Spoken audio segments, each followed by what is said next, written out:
नमस्कार। आज के व्याख्यान में हम planning and sustainable development in Indian context Bharat के संदर्भ में नियोजन और सतत पोषणीय विकास का अध्ययन करेंगे। सबसे पहले प्लानिंग क्या होता है। प्लानिंग कोई भी कार्य करने से पहले जो हम कोई भी योजना बनाते हैं वो प्लानिंग है। और ऐसी ही प्लानिंग जो है हम हर कोई काम करने से पहले करते हैं। जैसे मान लीजिए आप किसी एग्ज़ाम में जाना चाहते हैं या एग्ज़ाम की प्रिपरेशन कर रहे हैं या आप किसी हिल स्टेशन पे जाना चाहते हैं, तो आप उसके बारे में कुछ ना कुछ योजना बनाएंगे, तो विचार करेंगे, तो वो सब प्लानिंग है। तो ऐसे ही प्लानिंग में ऐसी थिंकिंग की प्रोसेस शामिल है, इसके अंदर कोई स्कीम बनाना ये शामिल है, इसमें उसकी प्रोग्रामिंग करना कि किस प्रकार से वो काम होगा और एक्चुअल में उसको बाद में इम्प्लीमेंट करना कि हम अपने उद्देश्य को कैसे सक्सेस कर पाएंगे। तो ये प्लानिंग है। ठीक है, तो जो प्लानिंग शब्द है उसका मीनिंग आप बताएंगे कि इस प्लानिंग की प्रोसेस में ये सारी एक्टिविटी शामिल होती हैं। तो इस चैप्टर में प्लानिंग का जो ब्रॉड एस्पेक्ट है वो आप पढ़ेंगे कि गवर्नमेंट के स्तर पर प्लानिंग किस प्रकार से की जाती है, कि किसी भी देश की जो इकोनॉमिक डेवलपमेंट है उसमें प्लानिंग किस प्रकार से महत्वपूर्ण भूमिका निभाती है। और भारत में प्लानिंग में महत्वपूर्ण जो भूमिका निभाती है वो डिपार्टमेंट है नीति आयोग। नीति आयोग 1 जनवरी 2015 से इसका नाम नीति आयोग किया गया है। पहले यह संस्था the planning commission of India कहलाती थी और इसका उद्देश्य है कि जो भारत में सेंट्रल लेवल पे, स्टेट लेवल पे और डिस्ट्रिक्ट लेवल पे किस प्रकार से कोई भी कार्य की प्लानिंग करनी है और किस प्रकार से डेवलपमेंट की एक्टिविटी करनी है, तो ये सारा काम नीति आयोग का ये रहता है। 1 जनवरी 2015 से पहले ये प्लानिंग कमीशन कहलाता था, जिसको बाद में नीति आयोग के नाम से बदल दिया गया। और इनका जो हेड होता है, नीति आयोग का हेड, या जब पहले ये प्लानिंग कमीशन होता था तब से ही इसका नियम है कि इसका जो मुखिया होगा वो एक्टिव प्राइम मिनिस्टर होगा। जो भी देश का प्राइम मिनिस्टर होगा वो नीति आयोग का हेड होगा। ठीक है, तो ये हमारा देश के लिए नेशनल लेवल की और प्लानिंग करते हैं, यही स्टेटों को रेकमेंड करते हैं कि किस प्रकार से हम प्लानिंग करेंगे या कार्य करेंगे डेवलपमेंट से रिलेटेड। अब बात ये आती है कि जो प्लानिंग है वो कितने प्रकार की होती है। यदि हम प्लानिंग की बात करें तो जो नेशनल लेवल पे प्लानिंग होती है उसके हम 2 एस्पेक्ट रखते हैं। एक होता है सेक्टरल प्लानिंग और दूसरा होता है रीजनल प्लानिंग। सेक्टरल मीन्स यहाँ पर आप ब्लॉक कह सकते हो कि ब्लॉक लेवल की प्लानिंग, कि पूरे के पूरे देश को ब्लॉकों में बांट लिया जाता है और फिर उस ब्लॉक के आधार पर डेवलपमेंट किया जाता है। इसको हम सेक्टरल प्लानिंग कहते हैं।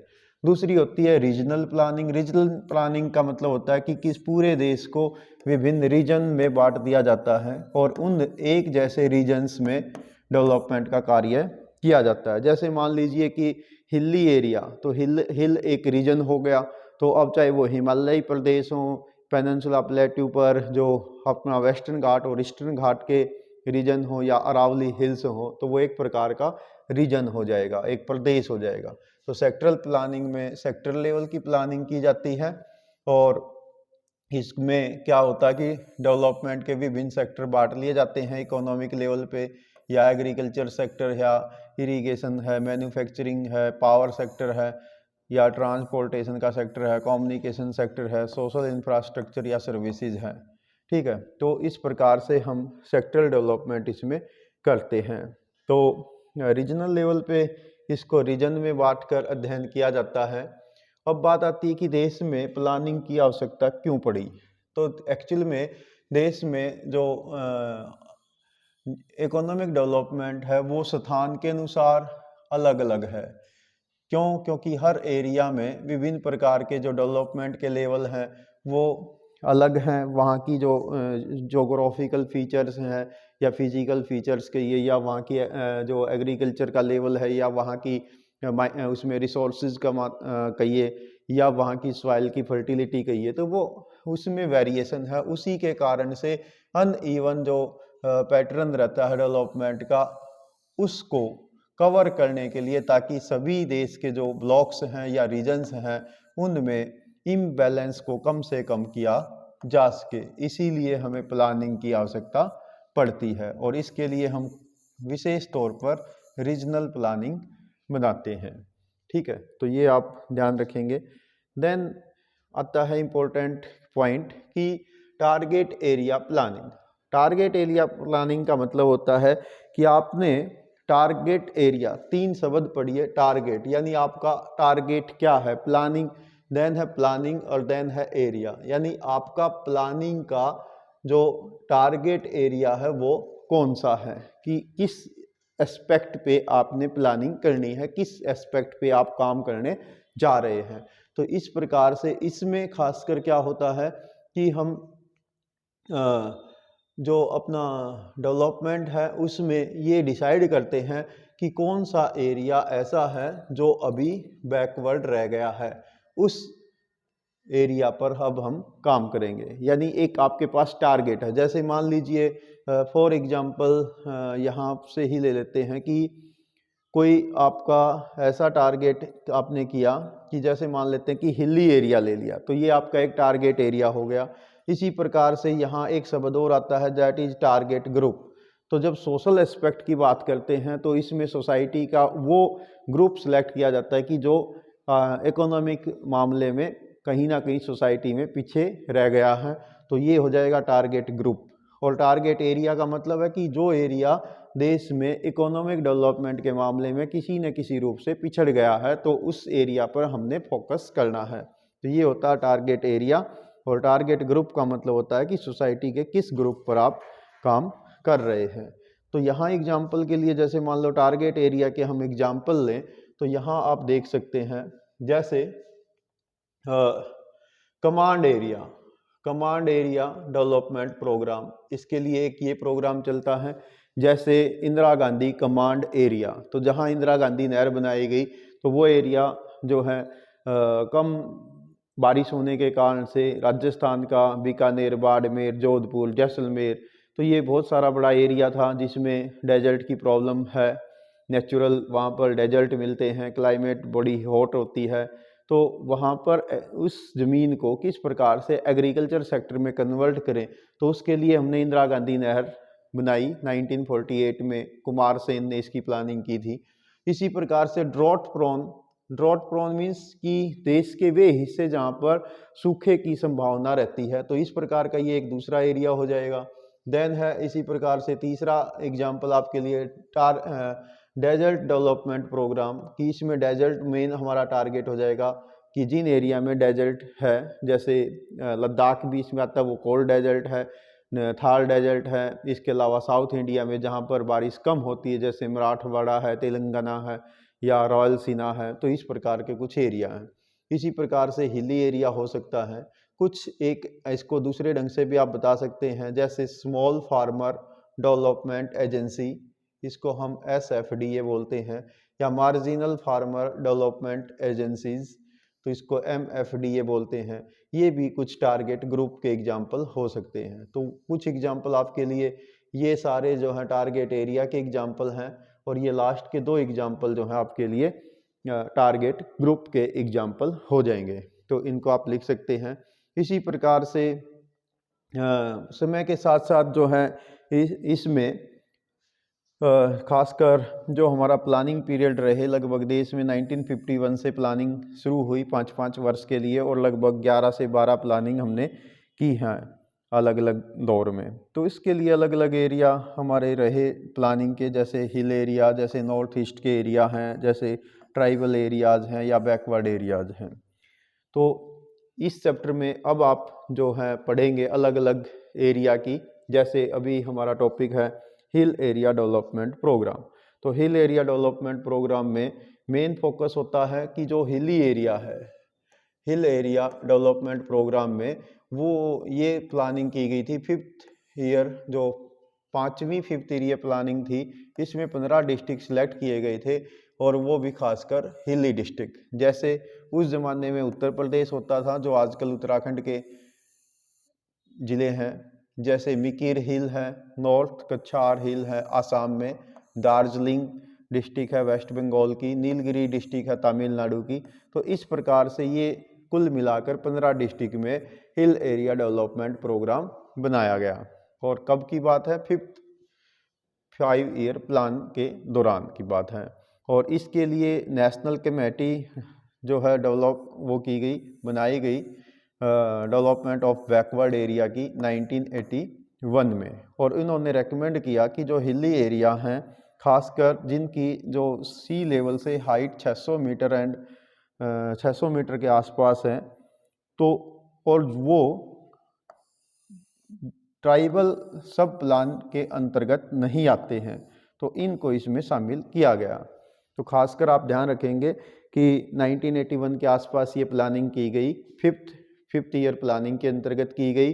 15 डिस्ट्रिक्ट सिलेक्ट किए गए, हिली डिस्ट्रिक्ट सिलेक्ट किए गए।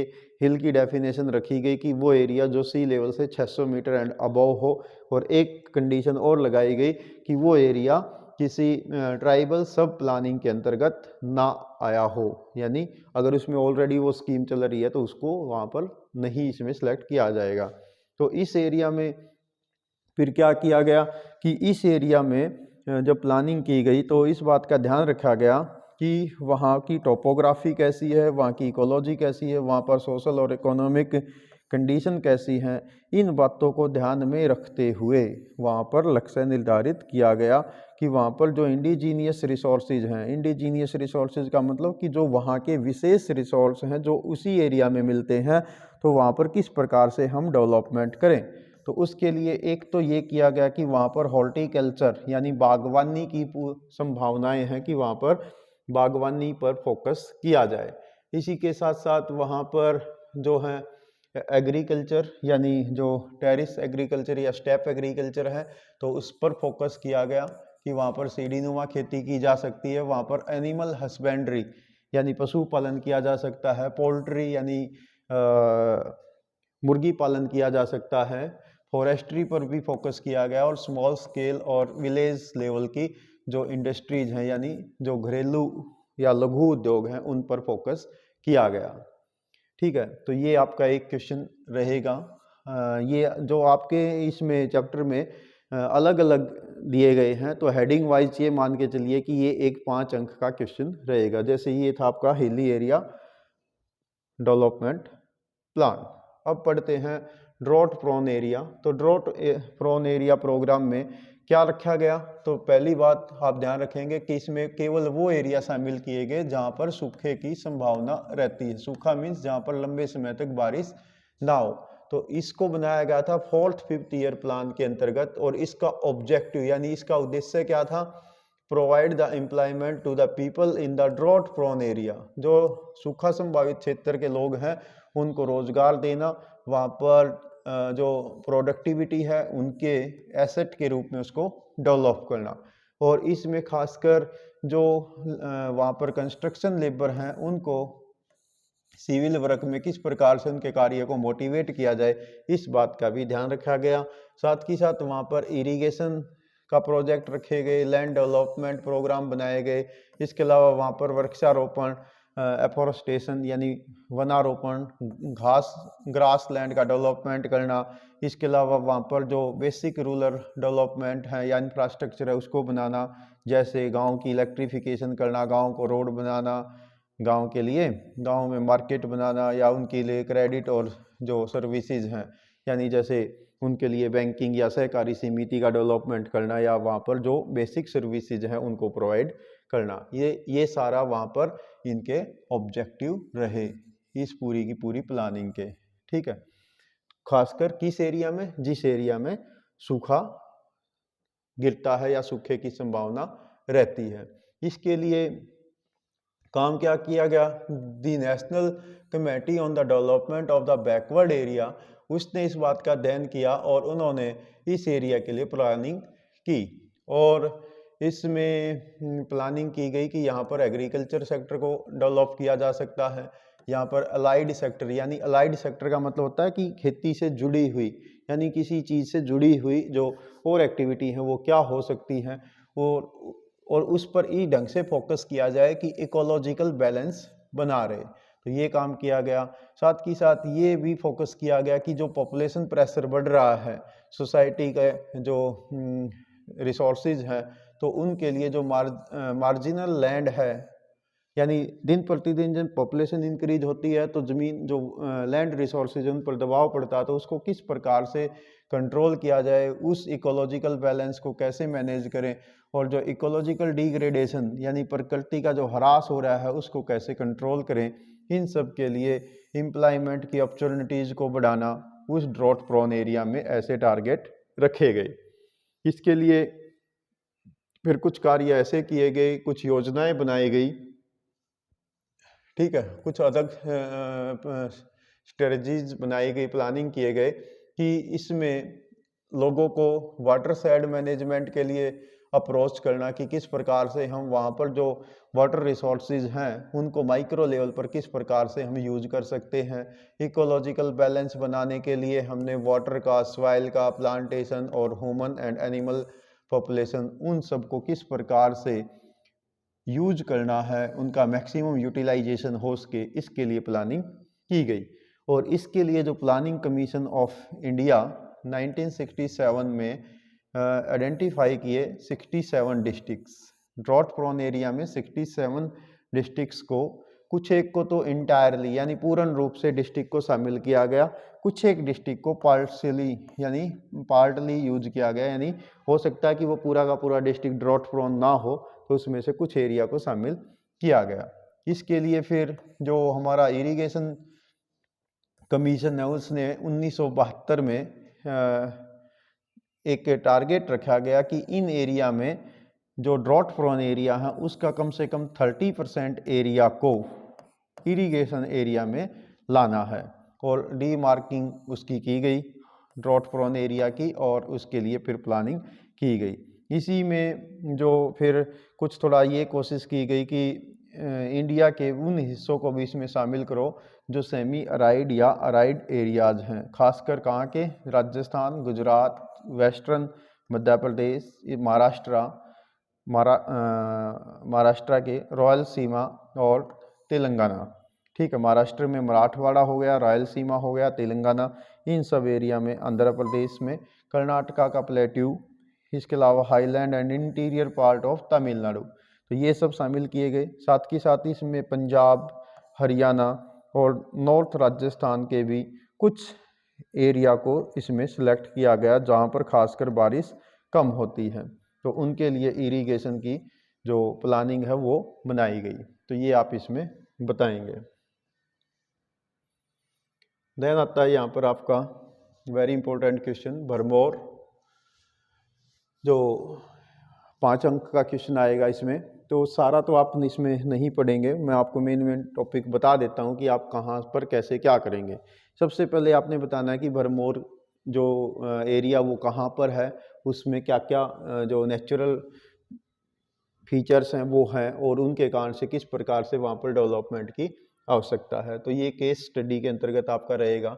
तो सबसे पहले हम बात करते हैं यहाँ से। तो भरमौर जो है वो एक ट्राइबल एरिया है, भरमौर और होली तहसील, चंबा डिस्ट्रिक्ट, हिमाचल प्रदेश में। तो सबसे पहला सेंटेंस आप ये बनाएंगे, ठीक है, जब आप अपना क्वेश्चन लिखेंगे, और ये रीजन पड़ता है। दूसरा पॉइंट आप इसकी जोग्राफिकल कंडीशन बताएंगे कि ये एरिया 32 डिग्री 11 मिनट नॉर्थ से 32 डिग्री 41 मिनट नॉर्थ लैटिट्यूड के बीच, और 76 डिग्री 22 मिनट ईस्ट, और 76 डिग्री 53 मिनट ईस्ट लॉन्गिट्यूड के बीच में पड़ता है, देशांतरों के बीच में पड़ता है।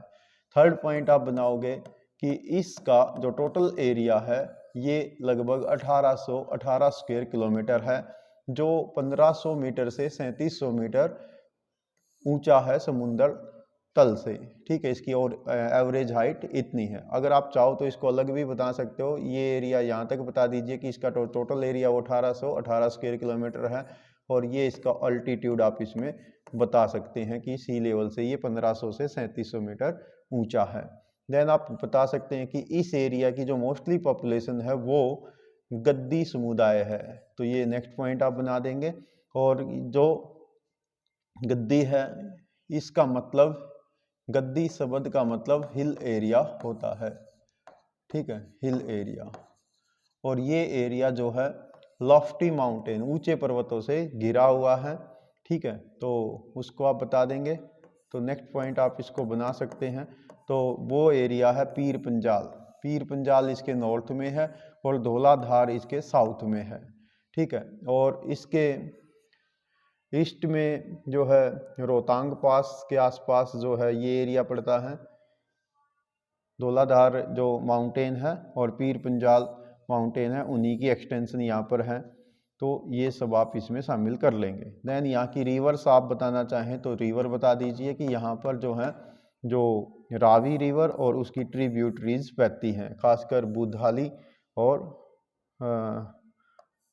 टूंडा हेन, तो ये इसकी ट्रिब्यूटरीज यहाँ पर बहती हैं। और रिवर्स ने इस प्रदेश को 4 फिजियोलॉजिकल डिवीजन में बांटा है, होली में, खानी में, कुगती में और टूंडाहा एरिया में, तो ये आप इसमें बता सकते हैं। देन आप बताओगे इसकी जलवायु, तो यहाँ की जो जलवायु है वो फ्रीजिंग वेदर होता है, यानी बहुत ही ठंडी जलवायु होती है। विंटर काल में यहाँ पर स्नोफॉल होता है, और यहाँ पर जो मीन मंथली औसत मासिक तापमान है जनवरी का वो 4 डिग्री सेल्सियस के आसपास रहता है, और गर्मियों में ये 26 डिग्री सेल्सियस के आसपास रहता है जुलाई में। तो यहाँ की जो क्लाइमेट है वो विंटर में बहुत चिल्ड होती है, और जब समर सीजन आता है तो ये एक टूरिस्ट अट्रैक्शन के रूप में डेवलप किया जा सकता है, क्योंकि वहाँ पर मैक्सिमम टेम्परेचर 26 डिग्री सेल्सियस होता है। तो ये इतना लिखने के बाद आप यहाँ से लिखेंगे कि इसका जो नोटिफिकेशन है ट्राइबल एरिया के रूप में वो किया गया 21 नवंबर 1975 को। और इस यहाँ की जो भरमौर के जो गद्दी समुदाय हैं, गद्दी कम्युनिटी है, उसको शामिल कर लिया गया ट्राइबल एरिया के रूप में। और ये लोग जो भाषा बोलते हैं वो होती है गदियाली। तो कभी कभी आपसे ये भी क्वेश्चन पूछ लेगा, तो ये गदियाली भाषा यहाँ पर बोलते हैं। अब यहाँ पर होता क्या है कि यहाँ पर जो हार्श क्लाइमेट मिलती है, बड़ी ही कठोर क्लाइमेट मिलती है, इसके कारण से यहाँ पर रिसोर्सेज बहुत ही कम है, ठीक है। और यहाँ पर जो एनवायरनमेंट है वो बहुत ही कठोर है, जिसके कारण से यहाँ पर जो इकोनॉमिक और सोशल डेवलपमेंट है वो काफ़ी कम हुआ है। यदि हम यहाँ की जनसंख्या की बात करें तो सेंसस 2011 में यहाँ पर जो भरमौर सब डिवीज़न है इसमें केवल 39,113 39,113 पीपल यहाँ पर रहते हैं, जिनका पॉपुलेशन डेंसिटी आती है 21% पर स्क्वायर किलोमीटर, 21% पर स्क्वायर किलोमीटर। और इकोनॉमिक रूप से ये एरिया बड़ा ही बैकवर्ड एरिया है हिमाचल प्रदेश का, तो ये आप एक नेक्स्ट पॉइंट बता देंगे। और यहाँ पर जो गद्दी समुदाय हैं ये जोग्राफिकली और पॉलिटिकली आइसोलेटेड एरिया में रहने वाले लोग हैं, गदियाली भाषा बोलते हैं, और ये केवल और केवल एग्रीकल्चर पर डिपेंड करते हैं। थोड़ी बहुत अलाइड एक्टिविटी कर लेते हैं, यानी जो खेती से संबंधित एक्टिविटी है जिसमें सिप पालना या गोट रियरिंग करना है, ठीक है, तो ये इनकी अलाइड एक्टिविटी रहती हैं। जब इसको भरमौर जनजातीय क्षेत्र को 1975 में उसमें शामिल किया गया, यानी 1970s के दशक में इसको जब ट्राइबल एरिया में शामिल किया गया, तो ये जो गद्दी समुदाय है इसको शेड्यूल्ड कास्ट में शामिल कर लिया गया, ठीक है। यानी अब इसके लिए जो बाकी के देश में प्लानिंग होती है इन जनजातियों के लिए, तो वो सारी स्कीम अब इनके लिए लागू की गई। और ये यहाँ पर इनके लिए एक प्रोग्राम लॉन्च किया गया जिसको बोलते हैं ITDP, integrated tribal development programme. ये आपके लिए वैसे भी एक अंक का क्वेश्चन रहेगा, क्योंकि आपसे ITDP की फुल फॉर्म कई बार पूछ ली जाती है। और इस एरिया के लिए उद्देश्य क्या रखा गया कि इस एरिया को क्वालिटी ऑफ लाइफ इम्प्रूव करनी है गद्दी सोसाइटी की, तो ये इसमें फोकस रखा गया। कभी कभी आपसे एक क्वेश्चन ये भी पूछा जा सकता है कि जो भरमौर है ये किस भाषा का शब्द है, तो ये संस्कृत भाषा का शब्द है, भरमौर से भरमौर। और ठीक है, तो ये आप ध्यान रखेंगे। तो ये आप मैप भी देख सकते हैं यहाँ पर, तो इसमें रावी रिवर बहती है और उसकी ट्रिब्यूटरीज रहती हैं, और ये अलग अलग होली एरिया, कानी एरिया, इसके अलावा कुगती एरिया, इसके अलावा टुंडहा एरिया, ये इसके 4 रीजन्स हैं। और ये हिमाचल के जो चंबा डिस्ट्रिक्ट है उसमें ये तहसील पड़ती है। अब इसके लिए जो डेवलपमेंट प्रोग्राम किए गए उसका उद्देश्य ये था कि इसको हिमाचल के जो बाकी के डिस्ट्रिक्ट और तहसील हैं उनके साथ साथ इस एरिया को डेवलप करना। इसके लिए क्या गया, हाईली प्रायोरिटी पे रखा गया कि यहाँ पर ट्रांसपोर्टेशन की फैसिलिटीज़ बढ़ानी है, कम्युनिकेशन फैसिलिटीज़ बढ़ानी है, एग्रीकल्चर को डेवलप किया गया। इसके अलावा जो अलाइड एक्टिविटीज़ हैं जैसे शिप रियरिंग है, पोल्ट्री फार्मिंग है, इसके अलावा जो है एजुकेशन पर फोकस किया गया, साथ ही साथ एनिमल हस्बेंड्री पर फोकस किया गया, बागवानी पर फोकस किया गया। तो ये सारी सर्विसेज यहाँ पर बढ़ाई गई। और साथ ही साथ जो इंफ्रास्ट्रक्चर की फैसिलिटी हैं जैसे स्कूल बढ़ाना, हेल्थ केयर की फैसिलिटीज़ यहाँ पर प्रोवाइड करना, पोर्टेबल वाटर की सुविधा करना, क्योंकि सर्दियों में वहाँ पर पानी झारा जम जाता है, रोड बनाना ताकि वो विंटर काल में जब बर्फ़बारी हो तो वो हिमाचल के अन्य एरिया में जा सकें, वहाँ पर टेलीफोन की लाइन को डेवलप करना, इलेक्ट्रिसिटी वहाँ पर पहुँचाना। तो ये सारा काम वहाँ पर किया गया।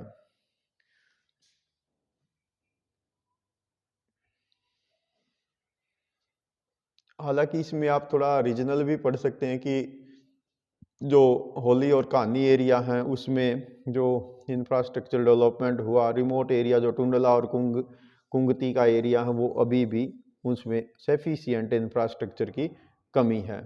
साथ ही साथ यहाँ पर अब बात कर लेते हैं कि ये सारी जब प्लानिंग की गई तो वहाँ पर फ़ायदा क्या हुआ। तो जब ये ITDP यानी इंटीग्रेटेड ट्राइबल डेवलपमेंट प्रोग्राम वहाँ पर लॉन्च किया गया तो इसने जो प्रभाव डाले वो क्या क्या थे।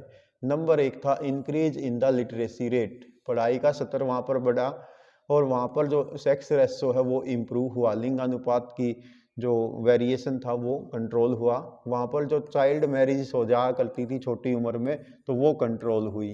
ठीक है, जैसे इसमें फीमेल लिटरेसी रेट भी बढ़ गया, जो पहले 1.88% था 1971 में, तो वो अब 2011 में 65%, यानी जो देश का नेशनल एवरेज है फीमेल्स का उसके बराबर वहाँ पर लिटरेसी रेट इंक्रीज हुआ।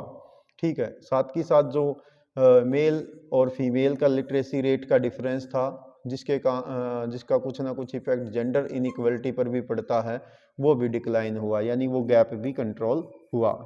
साथ ही साथ यहाँ पर जो ट्रेडिशनल एक्टिविटी करते थे गद्दी लोग, तो एग्रीकल्चर के साथ साथ अब वो पॉस्चर लैंड पर काम करने लगे, यानी वो अब अनाज उत्पन्न कर रहे हैं, लाइव स्टॉक का प्रोडक्शन अब वो कर रहे हैं, यानी वो सिप और गोट्स, ठीक है, तो उनका पालन भी वो करने लगे और भी ज़्यादा उसको डेवलपमेंट उन्होंने किया। इसके साथ साथ वहाँ पर अब लोग जो ट्रेडिशनल फूड ग्रेन्स पैदा करते थे उनके साथ अब वो लोग पल्सेज यानी दालें उत्पन्न करने लगे, साथ ही साथ कैश क्रॉप्स भी वहाँ पर इंक्रीज हुई। इसके साथ साथ ये लोग जो हैं अब जो पशुपालन था, पॉस्चरलिज्म था, उसको भी इन्होंने डेवलपमेंट किया और उनके जो प्रोडक्ट थे अब वो दूर दूर तक बिकने लगे। अब उनको मार्केट जो है वो ब्रॉड मिल गई और इस कारण से अब ये लोग जब विंटर सीजन आता है तो वो वहाँ पर फंस के नहीं रहते, क्योंकि पहले तो बर्फ़ गिर जाया करती थी तो रोड नहीं थे, ब्लॉक जाया करते थे रास्ते। अब जो है बारूमासा के लिए रोड बना दिए गए हैं और सरकार ने ये व्यवस्था की है कि बर्फ़बारी हो तो रोड को खोलने के लिए जो डिपार्टमेंट है तो वो काम करेगा। तो इस कारण से अब ये लोग कांगड़ा की ओर जो है या विंटर सीजन में दूसरे जो सराउंडिंग एरिया हैं उसमें जाने लगे और वहाँ पर डेली वेजेस के रूप में ये एज ए लेबर के रूप में काम करके अपना विंटर सीजन में इनकम करने लगे। तो ये इफेक्ट पड़ा भरमौर जनजाति एरिया के डेवलपमेंट प्लानिंग का। ठीक है, तो ये था। बाकी का हम इस चैप्टर के जो बचा हुआ हिस्सा है उसको नेक्स्ट व्याख्यान में अध्ययन करेंगे। आज के लिए इतना ही। Thanks, have a nice day.